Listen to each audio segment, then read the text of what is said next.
안녕하십니까. 예장통합뉴스 최경구 목사입니다. 오늘은 정치 28조 6항, 일명 이제 대물림 금지법이라고도 하고, 이제 일명 세습방지법이라고도 하죠. 그러면 이 법이 과연 적법한 법인가? 그러고 절차에 맞게 위반이 되었는가? 그것을 한번 살펴보겠습니다. 그런데 먼저 이 교회와 신앙에 오청균 목사라는 이 목사가 이 사람이 서울 서남동의 목사죠. 2022년 9월 5일에 올린 글입니다. 이 사람이 이제 오청균 목사입니다. 이 사람이 오청균 목사인데요. 그 당시에 위반을 할 때 이거 과정을 한번 살펴보겠습니다. 오청균 목사 올린 글 내용을 그대로 놓고 한번 보죠. 2013년 명성교회에서 열린 98회 총회에 그 총회에 김동현 목사 7개 노회가 헌의했다는 거예요. 서울노회, 경기노회, 대전노회, 순천노회, 대구 동남노회, 경선노회, 평양노회에서 합법적으로 이제 헌의안을 제출했다. 제출한 건 맞습니다. 이거는 헌의 합법적이죠, 사실. 그런데 이것이 이제 이 건의는 구체적으로 교회 세습 금지한 제도의 제도를 마련하고 시행해 달라는 것이었습니다. 그런데 해당 안건을 이첩받아 심의한 정치부는 해당 안건 심사 후 총회 본부에 상정하고 처리 수순에 들어갔다. 교단 헌법 정치 87조 총회 직무죠. 제2항에 규정한 총회 직무를 수행하기 위함이다. 이랬어요. 해당 안건 심의 부서가 어디인지에 대해서 이미 끝난 사안이기에 언급하지 않기도 하겠다. 이게 문제입니다. 해당 안건 심의 부서가 어디로 돼요? 정치부에 이 안이 올라왔으면 정치부로 왔으면 정치부에서 결의할 수 없는 거예요. 정치부는 어디로 가야 됩니까? 당연히 헌법위원회와 헌법개정위원회로 가서 헌법위원회에서 과반 제정에 그리고 헌법개정위원회 3분의 2가 찬성을 해줘야 비로소 개정이 되는 거예요. 그럼 98회기에 7개 노회가 헌의해서 올라온 것을 이거는 정치부가 다루면 안 되는 거죠. 여러분들이 우리가 총대 숫자도 1000명으로 줄이자. 과거에 올라왔어요. 정치부로 올라왔습니다. 정치부에서 결의할 수 있습니까? 정치부는 이거는 헌법위원회에 보내야 돼요. 헌법위원회에서 다시 헌법개정위원회로 가서 3분의 1을 결의해야 법이 제정된다든지 개정되는 것입니다. 그런데 이 법은 정치부에서 처리했다고 나와 있어요. 지금 자기들 오청균 목사 쓴 글은 정치부는 해당 심의 안건으로 해당 안건 심사 후에 본회의에 상정하고 처리로 들어갔다. 왜 정치부에서 이 본회의에 상정하고 들어갑니까? 이건 잘못된 거죠. 자, 그러면서 그때 정치 28.6항을 만들었어요. 자, 그러고 이 절차가 잘못됐죠. 또 그러고 어떻게 했어요? 또 이것을 가지고 그 해에 원래 이제 12월까지 이제 각 노회를 통해서 이제 헌의를 받아야 되는 거예요. 수의를 받아야 되는 거예요. 그런데 정치 28.6항을 만들어 놓고 즉시 시행한다 해놓고는 어떻게 했어요? 헌의가, 수의가 없었어요. 그래서 내가 이 부분을 계속 얘기하는 겁니다. 불법이다. 그래서 처음에 절차가 위반이고 처음에 절차가 전혀 위반이잖아요. 위반이기 때문에 이거는 원인무효입니다. 그래서 이것을 가지고 제가 총회 행정쟁송을 제기할 생각입니다. 지금이라도 원인무효는 언제나 원인무효입니다. 시간이 10년 지나든 20년 지나든 무효는 무효입니다. 취소를 가는 거는 기간이 정해져 있어요. 예를 들어 말하면 나무 땅을 가지고 자기 앞으로 고의적으로 사기죠. 사실은 주인 몰래 자기 앞으로 등기했다. 10년 안에 20년 흘러도 그거는 원인무효입니다. 여러분들이 나무 처녀를 자기 부인으로 호적에 올렸다. 혼인신고했다. 그런데 처녀를 몰랐어. 근데 10년, 20년 지나서 알았어. 그건 여러분이 기간이 정해져 있습니까? 원인무효는 기간이 없어요. 그래서 98회기 2013년도 98회기 김동혁 총회장이 할 때죠. 그때 즉석에서 졸속으로 만든 겁니다. 이거는 정치부에서 즉석 졸속으로 만든 거예요. 왜? 과정을 거치지 않았기 때문에. 그리고 그 다음에 이제 여기 이제 했는 얘기는 그때 물론 한 거는 숫자적으로는 이제 절대 우세하게 만들었죠. 그 다음에 이제 그때 98회기 요도 나오네, 보니까. 뭐라고 했어? 1033명 중에, 여기, 제적 870대 81로 가길래 83%의 찬성을 했다는 거예요. 여기 나오잖아요. 그죠? 여기 찬성했다는 거예요. 근데 중요한 것은 뭐냐? 중요한 것은 이것이 헌법 개정에서 다루느냐 안 다루느냐 이게 문제입니다. 근데 여기 나오잖아요.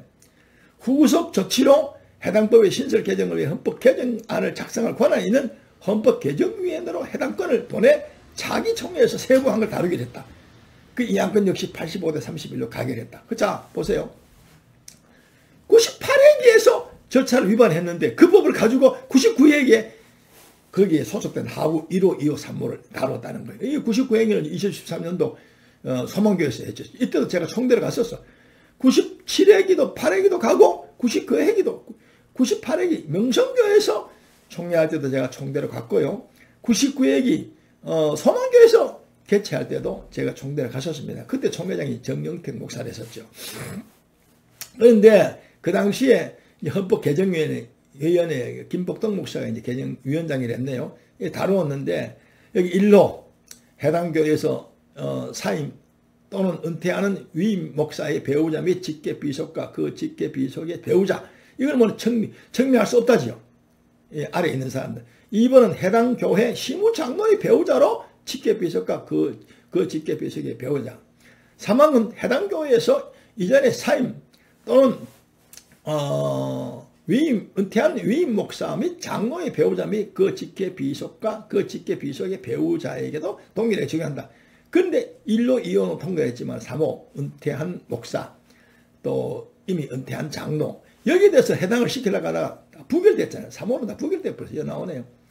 총회에서 부결을 3호를 삭제한 1호, 2호로 구성된 그 총회 개정 절차를 거친 후 가을로에 이때 가을로에 들어갔어요. 그런데 98회기 때 가을로에 들어갔단 말이 없습니다. 그래가지고 이게 입법 절차를 마친 후 99회기 총회의장은 2014년 12월 8일 지금 헌법 정치 28조 6항을 공포했다. 이로써 해당 헌법에 대한 법으로 생명력이 태동되었다. 이렇게 썼어요. 자, 이리 보세요. 이거 나오잖아요. 총회 회원 출석의 3분의 2의 결의로 개정안을 작성하여 강로에 수여한다 되는데 이게 안 됐어요. 이 98회기는 전혀 이런 관행이 없었습니다. 이거. 제가 이제 이 98회기를 말하는 거예요. 뭐 99회기 나도 알아. 이 부분에 대해서. 자, 그러면 이 자기들이 오청균 목사가 말하는 거, 지금 최성경 목사가 말하는 거, 이 전부 다 봤을 때도 자기들이 말하는 거 봤을 때도 98회기에서는 정치부에서 결의했지 헌법 개정위에서 결의한 건 아닙니다. 그러니까 이건 불법이다. 이거는 절차상 위반했기 때문에 원인 무효가 되는 거예요. 지금도 원인 무효는 끝까지 원인 무효입니다. 여러분들 그걸 아셔야 돼요. 결의 취소는 기간이 정해져 있지만 무효는 기간이 없어요. 세상법에도 마찬가지입니다. 무효는 기간이 없습니다. 자, 그리고 또 한번 보겠습니다. 이 오청균 목사가 또 쓴 글이 있어요. 또 쓴 글이 있는데 잠깐 봅시다.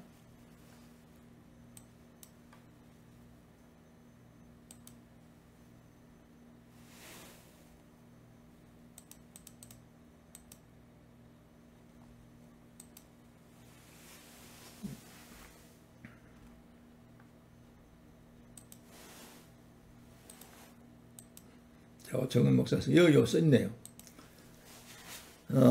아까 전번에 한 글은 그거는 이제 2022년 9월 5일날 올린 글이고요. 요거는 2024년 10월 7일날 올렸네요. 여기도 헌법 정치 28조 6항 관련 진실 공방이라고 있었어요. 오청균 목사가 대체로 상세하게 썼습니다. 여기도 보면은 여기도 보면 그 나올 거예요. 아마 나옵니다. 여기. 99회기와 자꾸 얘기하는 거야. 98회기 총회에서 가결되어 가결되어야만 쓰는 거예요. 어디서 가결했다고? 정치부에서 가결했다는 거예요. 여러분 법은 정치부에서 가결할 수가 없어요. 요 나오네. 98회기 총회가 헌의안을 다룰 때 초반에는 세습을 법으로 막아서는 안 된다고 논리가 8대1 우세했다. 목사의 청명 개교의 당례와 재직기를 통해서 결정하는 문제라고 주장하여 더 강했다. 근데 여기에 결론적으로 이거 나옵니다요. 그러나 98회 총회로부터 곧 바로 실시하자는 의견이 압도적으로 우세해서 갑론을반 끝에 표결을 처리되었다. 결과 1033명 중 870대 81로 가결되었다는 거예요. 84% 찬성으로 된 거지. 그럼 이거 어디서 가결했나 이 말이야. 어디서 가결했나.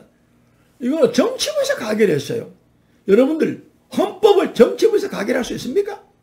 과거에도 여러분들 총대 숫자도 1000명으로 줄이자. 정치부로 올라왔어요. 이거는 그것은 못하는 거예요. 헌법위원회로 가서 개정위원회로 가서 해야 되는 겁니다. 자, 오청윤 목사 자기가 쓴 글에 또 사실도 이렇게 됐어요. 그래가지고 총회에 오늘 정보 공개 요청을 합니다. 98회기에 정치 28조 6항을 위반한 거하고 99회기에 정치 28조 6항의 세부 사항을 만드는 그 과정을 정보 공개 요청을 했습니다. 이제 총회에서 나한테 자료를 주겠죠. 그 자료를 가지고 98회기에 정치 28조 6항 만들었는가 이런 무효다 소송을 제기할 생각입니다. 예, 여러분들 청취해 주셔서 대단히 감사합니다. 이것도 뭐 제가 이제 먼저 거론하려고 하는 게 아니고 정치 28조 6항에 대해서 왜곡 선전했다, 허위 사실을 퍼뜨렸다 이렇게 해서 그 최상경, 그 다음에 양윤석, 박신현 이 세 사람이 나를 노예 고발한 거예요. 은퇴 목사가 무슨 고발이 이거 해당이 돼요? 그리고 일반 언론인인데 언론이 기사가 잘못됐으면 언론 중재를 할 것이고 안 되면 소송을 할 것이지 노예 고발은 이거 해당 전혀 없는 겁니다. 저들이 이제 돈 200만 주고 했으니까 돈 200만 날리겠죠. 돈이 많은가 봐요. 저는 뭐 그거하고 저하고는 아무 상관이 없는 거예요. 예, 감사합니다. 청취해 주셔서 고맙습니다.